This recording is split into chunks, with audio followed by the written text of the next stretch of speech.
Newsline-ի տղավարում այսօր հյուրընկալել ենք Ստեփանագերտում լույս տեսնող անալիտիկոն ամսագրի գլխավոր խմբագիր Եղամ Բաղդասարյանին։ Բարև ձեզ։ Բարև ձեզ։ Պարոն Բաղդասարյան, ձեր ամսագրի, եթե չեմ սխալվում, նախավերջի համարում մի ընդարձակ հոդված կար նվիրված ապրիլյան պատերազմին, որտեղ, այսպես ասենք, մի քիչ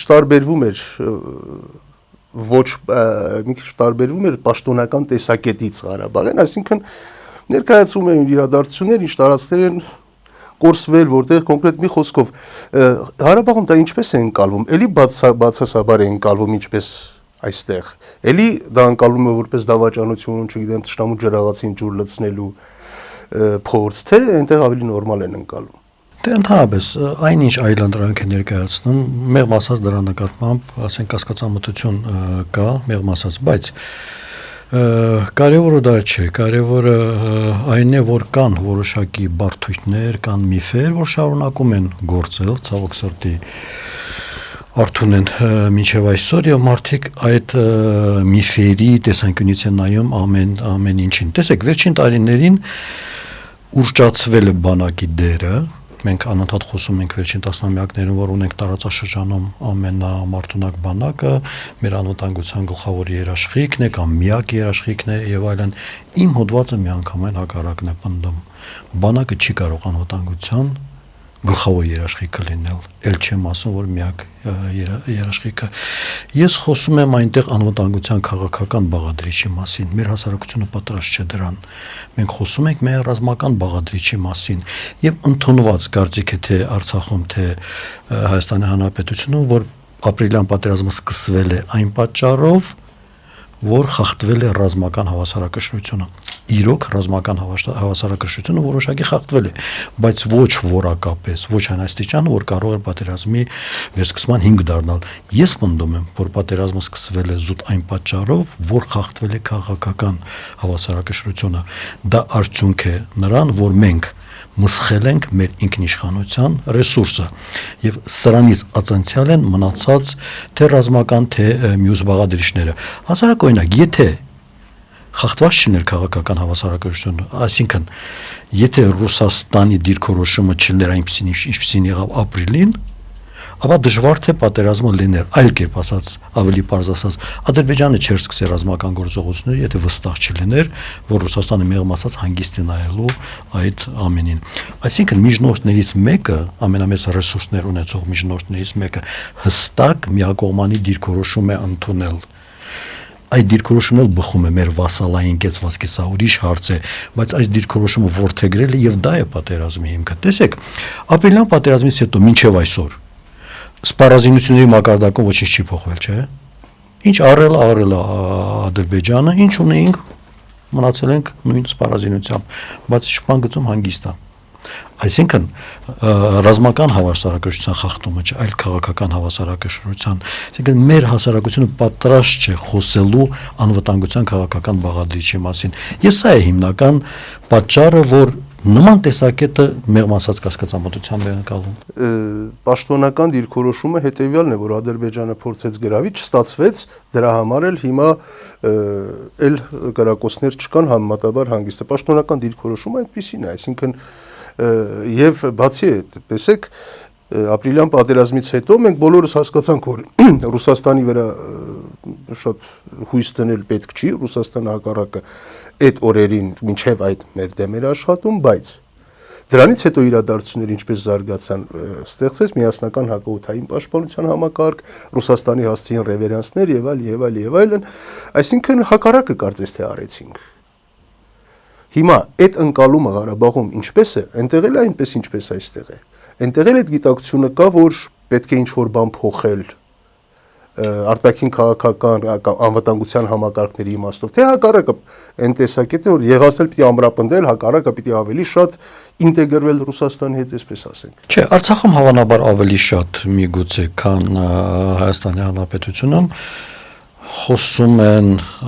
այն մասին, որ իսկապես շատ բան է փոխվել մեր կյանքում արժեքների վերագնահատումը իսկապես գնում եւ մարդիկ հասկանում են, որ առաջվա ապրել պարզապես վտանգավոր է, որ պիտի վերանայել ամեն ինչ, թե մեր դաշնակիցների հետ մեր հարաբերությունների, թե բանակի նկատմամբ վերաբերմունքը եւ այլն եւ միանշանակ չի թեկուզ ամեն ինչ մի կողմից կա խիստ քննադատական ասենք վերաբերմունք Ռուսաստանի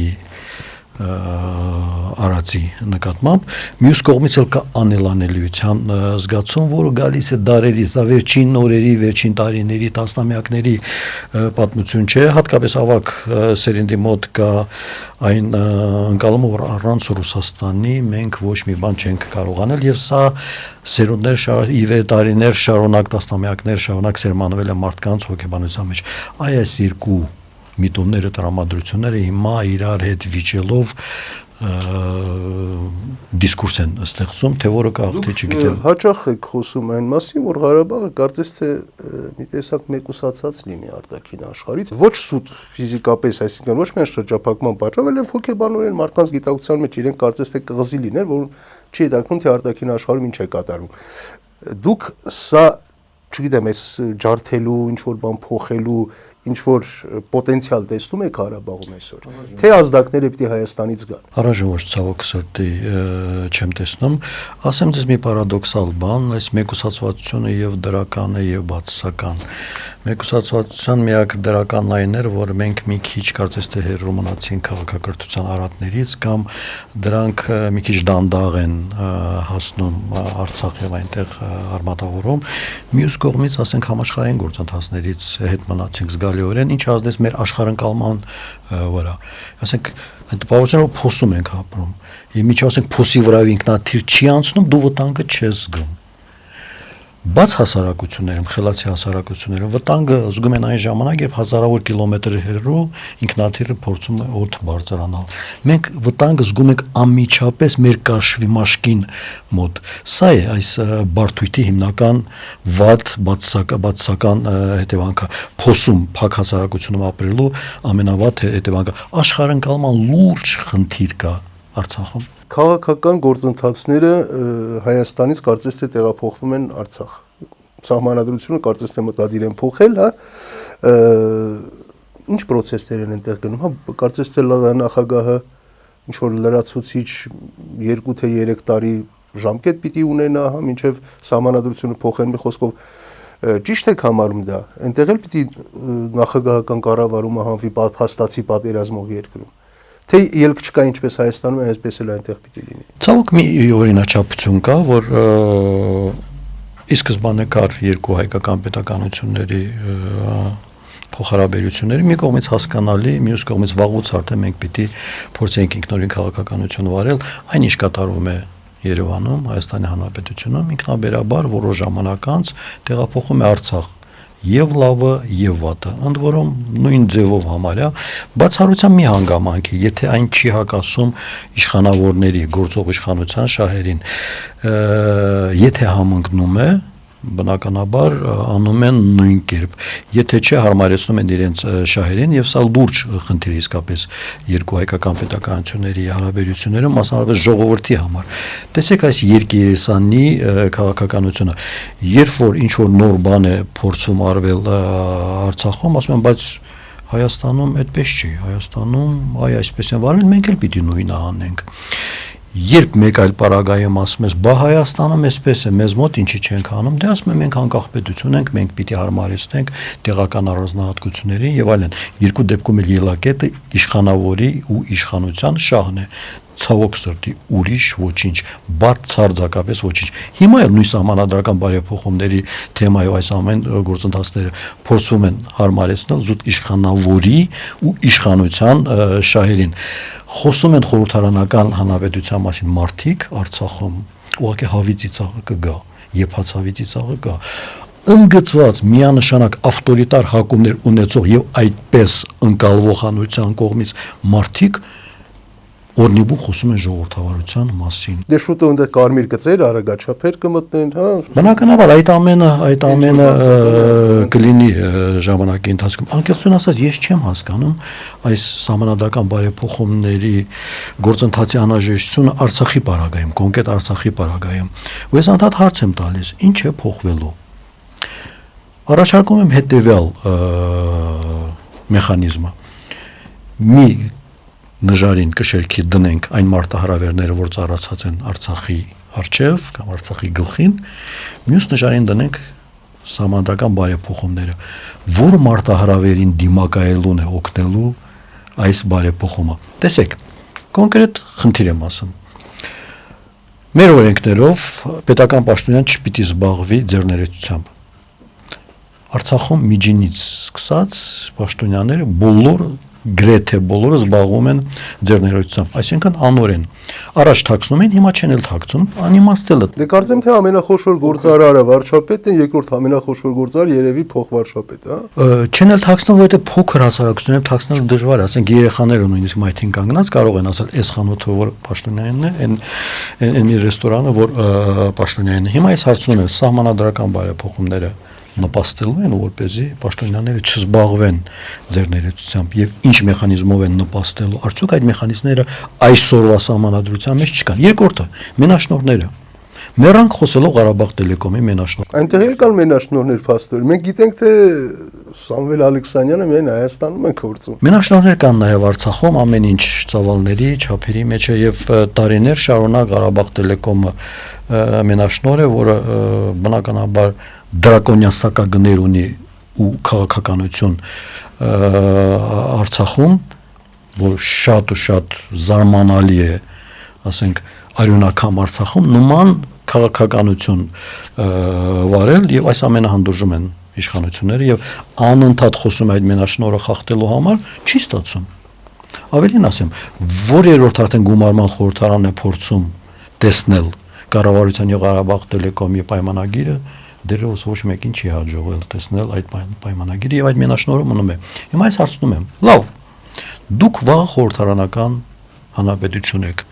գոնե վաղը հնարավոր կլինի տեսնել այդ պայմանագիրը, գոնե վաղը հնարավոր կլինի, ասենք, խախտել Ղարաբաղ Տելեկոմի մենաշնորհը, թող մեկը մարդավարի հոդաբաշ բացատրի, որի մասած այս երկու խնդիրները այս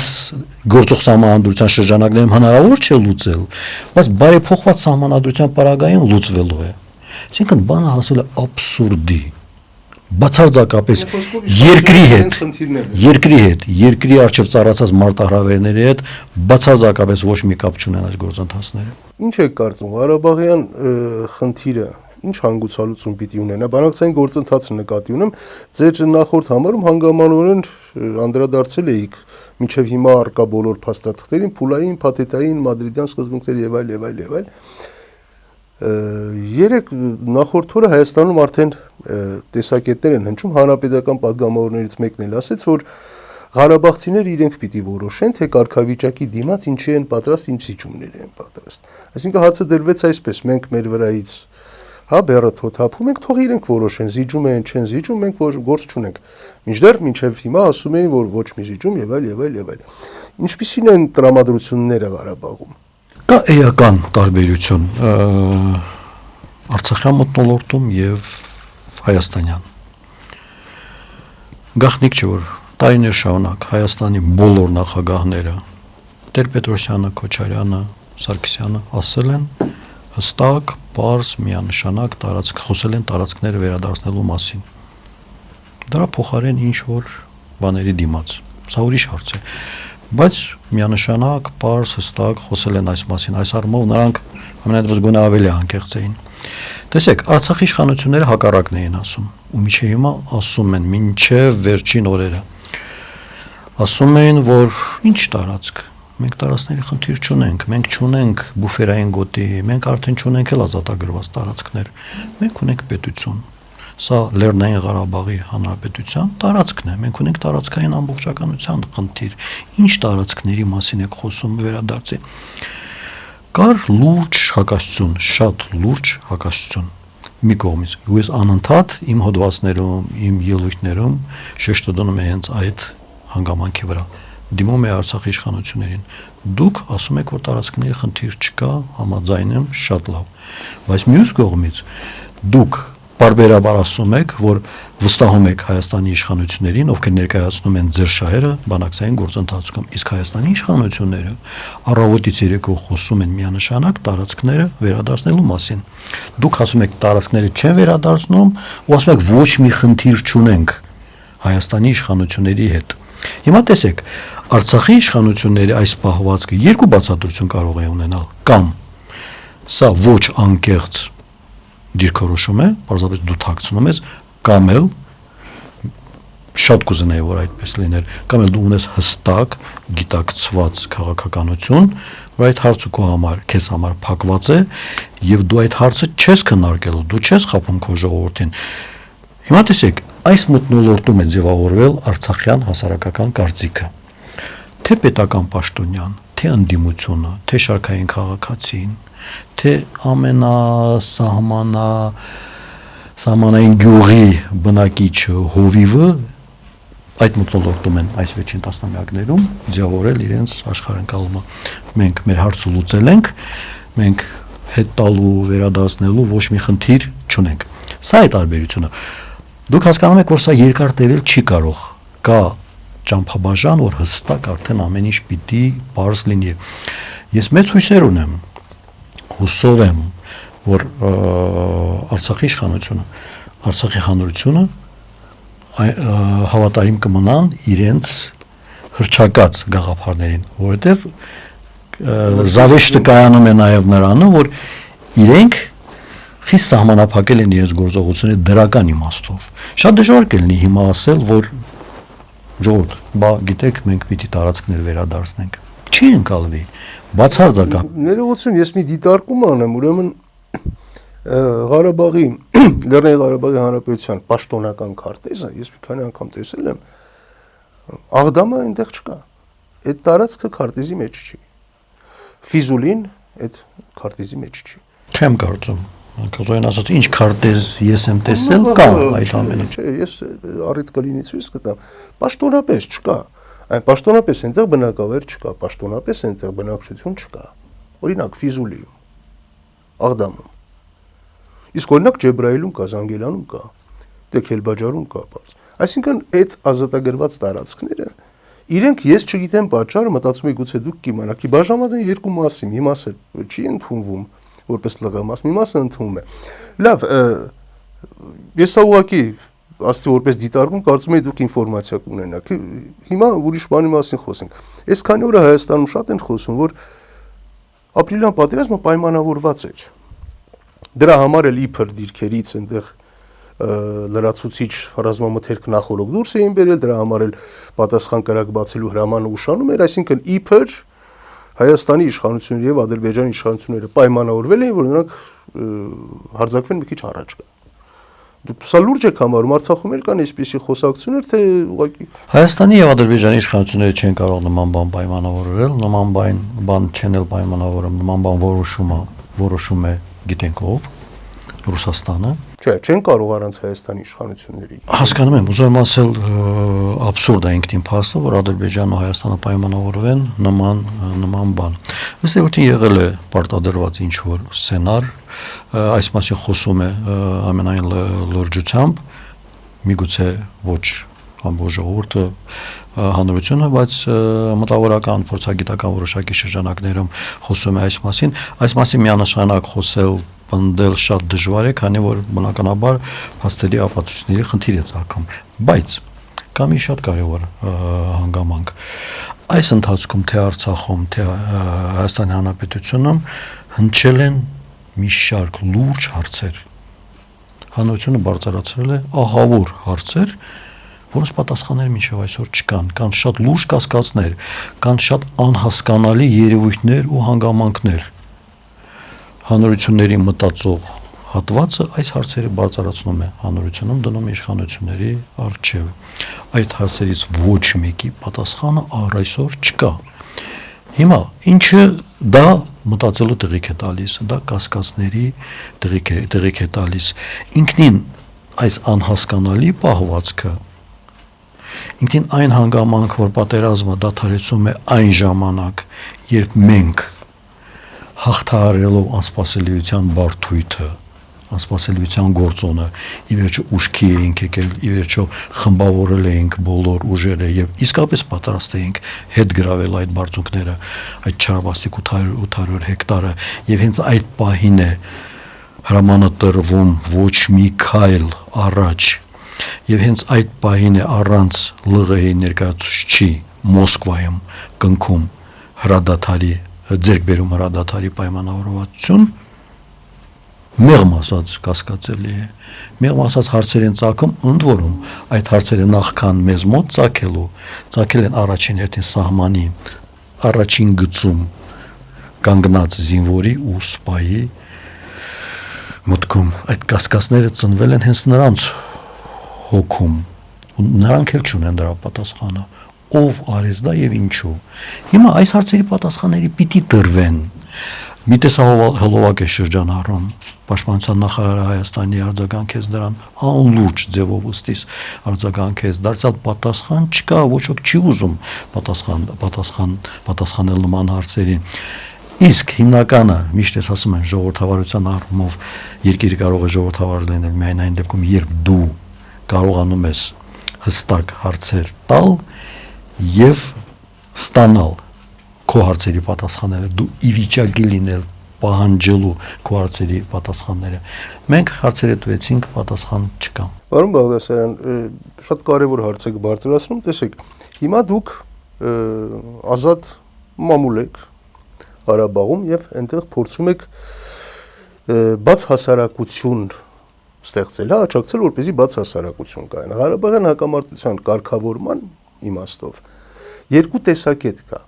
Առաջին տեսակետը այն է, որ հասարակությունը պիտի դրան չմասնակցի, այսինքն դա ինչ ժողովրդավարություն, դա իշխանությունները պիտի որոշեն, որովհետև եթե մնա ժողովրդին, եթե օրինակ հարցը դրվի հանրաքվեի, բնականաբար ոչ մի ղարաբաղցի չի քվեարկի թեկուզ 1 սանտիմետր հող զիջելու օգտին։ Հետևաբար այդ խնդիրները պիտի կարգավորվեն փակ բանակցությունների արդյունքում եւ առանց ժողովրդի մասնակցության, սա մի տեսակետն է։ Երկրորդ տեսակետն է, որ հակառակը պիտի բաց լինի, պիտի բոլորը ամեն ինչ իմանան։ Այդ դեպքում կարգավորում հնարավոր չէ։ Հիմա դուք ձգտում եք այնտեղ ստեղծել այդ բաց հասարակությունը, այդ ժողովրդավարությունը, որպեսզի բոլոր հարցերը հնչեն, բոլոր պատասխանները ժողովուրդը ստանա։ Կարծում եք, որ դա կնպաստի Ղարաբաղյան խնդրի կարգավորմանը, թե հակառակը կնպաստի, որ խնդիրը լուծվի բացառապես ռազմական ճանապարհով։ Տեսեք, նախ Արցախում շատ դժվար է բաց հասարակություն ստեղծելը։ Մեր ջանքերը ուղղված դրան ուղղակի կաթիլներ են ծովում։ Գաղտնիք չէ, որ Արցախում ձևավորել է միաբևեր հասարակություն եւ իշխանությունից ու իշխանամերձ շրջանակից կամ պետական կառավարման համակարգից դուրս շատ քիչ մարդիկ կան, շատ քիչ շրջանակներ կան։ Այս միաբևեր քաղաքական դաշտը, միաբևեր հասարակությունը արմատավորել է հատկապես 2007 թվականից հետո, երբ հերթական նախագահական ընտրություններից հետո քաղաքական անխտիր բոլոր ուժերը պաշտպանեցին իշխանության միակ տեխնացուին Բակո Սահակյանին, ինչը որպես երևույթ абսուրդ է քաղաքակիրթ ու ժողովրդավարական երկրներում, բայց փաստը մնում է փաստ։ Դա եղավ հիմա այս միաբևեր հասարակությունում մի քանի կղզյակները որ կան ասենք մեր ամսագիրը մեր կազմակերպությունը Հայկ Խանոմյանի գլխավորած ազգային վերածնունդ կուսակցությունը սրանք այն կաթիլներն են որ ըստ էության ոչինչ չեն փոխում բայց ամենայն դեպս ձևավորում են այդ միտումը եւ դրա անհրաժեշտության ընկալում արցախյան հասարակությունում դերերք ընկալվում են որպես պետականության հիմքերը խարխլելու ներսից քայքայելու միասնությունը ինչ որ խաթարելու փորձ դա են չարչրկված հազար անգամ փորձարկված գործիքներն են որ սովորաբար իշխանությունները օգտագործում են իրենց դիրքերը ամրապնդելու վերարտադրվելու համար ինչ վերաբերում է բանակցային գործընթացին Արմեն ձեր ասածը երկուսն էլ ծայրահեղություն են միանգամայն ծայրահեղություն այն որ պիտի գախնի արվի ամեն ինչ ժողովրդից գախնի մյուսն էլ որ համընդհանուր քրոնարկման առարկա Բնականաբար ցանկացած բանական մարդ հասկանում է, որ բանակցային գործընթացը չի կարող գաղտնապահական չլինել որոշակի չափով, կամ որոշակի ժամանակում, կամ որոշակի մասով։ Բայց ցավն այն է, որ մեր այս գաղտնապահական բանակցային գործընթացը իրականում վերադարձել է գաղտագողի։ Սա է ամենամեծ խնդիրը, որովհետև ի վերջո չես կարող հավերժ գախնի պահել տևական ժամանակ, ու առավելևս տևական ժամանակ գախնի պահել ամեն ինչ։ Բանակցային գործընթացը իմաստազրկում է, եթե դու աստիճանաբար հանրություններին տեղյակ չես պահում այս կամ այն տարին, այս կամ այն փաստարկներին, այս կամ այն մեխանիզմներին։ Ի վերջո դու չես կարող պարտադրել, ի վերջո չես կարող խաղաղություն պարտադրել հակամարտող հանրություններին։ Եթե ասենք Ադրբեջանը մի կողմից սերմանում այդ ատելությունը, այդ հակահայկական քարոզչությունն է տանում, բնականաբար չի ուզում կարգավորում, որովհետև եթե կարգավորում լինի, ժողովուրդները պիտի հարևանությամբ ապրեն։ Մենք հարևաններ ենք լինելու բոլոր դեպքերում։ Այսինքն աբսուրդ է սա։ Երկրորդը ասենք ցանկացած տար լինի համաժողովրդական քննարկման առարկա, սա էլ հնարավոր չէ, համենայն դեպս որոշակի շրջաններում։ Ասենք եթե որից է տարի շուրջ փոխըմբռնում կա բանակցող կողմերի միջև, արդեն կարելի է փորձարկել հանրություններում։ Այսինքն երկուսն էլ ծայրահեղություններ են, պիտի ոսկե միջինը ինչ-որ ձևի գտնվի եւ կամաց հասարակությունը ներգրավի հակամարտության կարգավորումը, որովհետեւ այլապես անիմաստ է ամեն ինչ։ Ի վերջո կստացվի, որ այս կարգավորումը ժողովրդի համար չէ, չգիտեմ ում համար է։ Լավ, պարոն Բաղդասարյան, շնորհակալություն, որ ընդունեցիք մեր հրավերը։ Ձեզ շնորհակալություն։